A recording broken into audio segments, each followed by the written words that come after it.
বরিশাল সদর উপজেলার টঙ্গীবাড়ি ইউনিয়নে জমিজমা সংক্রান্ত বিরোধের জেরে একই পরিবারের ৩ জনকে কুপিয়ে ও পিটিয়ে গুরুতর জখম করেছে বলে অভিযোগ পাওয়া গেছে। এ ঘটনায় আহতরা হলেন ইরান গাজী, তার বোন শাম্মী আক্তার ও বোন জামাই মামুন। বর্তমানে আহতরা সেবাচিমে মুমূর্ষু অবস্থায় চিকিৎসাধীন রয়েছে। কি আপনার মামুন? বাবার নাম? মোতাসেম বিল্লাহ তালুকদার।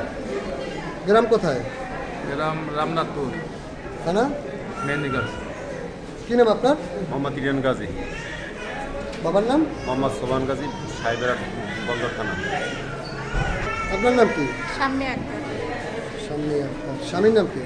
মামুন তার কি হয়েছে, এখানে ভর্তি হয়েছেন কেন আপনারা? করতেছে জমি সংক্রান্ত বিষয় নিয়ে আমাদের তিনজনের অ্যাটাক করছে, অ্যাটাক করিয়া মার ধরতেছে। আমার বাবা 77 সনের সাপকল আমলে মালিক এবং আমরা যে বাড়িতে বসবাস করি বাড়ির রাস্তা 2000 সনের রাস্তা নির্মাণ কাজ করছে। সেই রাস্তা আছে তারা সন্ত্রাসী হামলা করে আমার রাস্তাটা কাটতেছে। এই সময় আমরা কথা বলতেছি যে আমার রাস্তা কাটেন কেন, কয়েছে যে তোমরা মালিক না। সেই কথা কারা রাস্তা কাটতেছিল? কারা? শহীদের এবং শহীদের ছেলে এবং কামাল মজুমদার, তারা একটা গ্রুপ মিলে তার বাধা কারণ কি কারণে রাস্তাটা কাটছে? সন্ত্রাসীভাবে তারা জোরপূর্বকভাবে তারা রাস্তা কাটতেছে। ওই জমির মালিককে? জমির মালিক এবং আমি এবং আমরা 20 বছর তোমায় তো জমিতে আমি রাস্তা বাঁধছি, কিন্তু আমার বাবা সাপকলা দলিল মূলের মালিক 77 সনে বাধা দেওয়ার ক্ষেত্রে মানা করণে আমার ভগ্নিপতিরে প্লাস দাহান দিয়ে মাথা পাশে করতেছে এবং আমার বোনের আউলবাতালি মায়ের।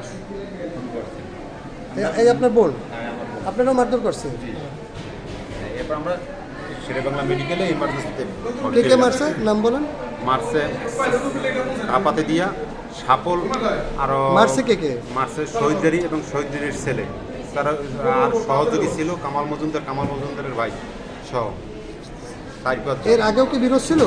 এর আগেও আমার বাড়ি নিয়ে দীর্ঘদিনের কোনো মামলা চলে আদালতে মামলা চলমান আছে? চলমান আছে। এখন কি চান আপনারা? আমরা সুষ্ঠু বিচার চাই।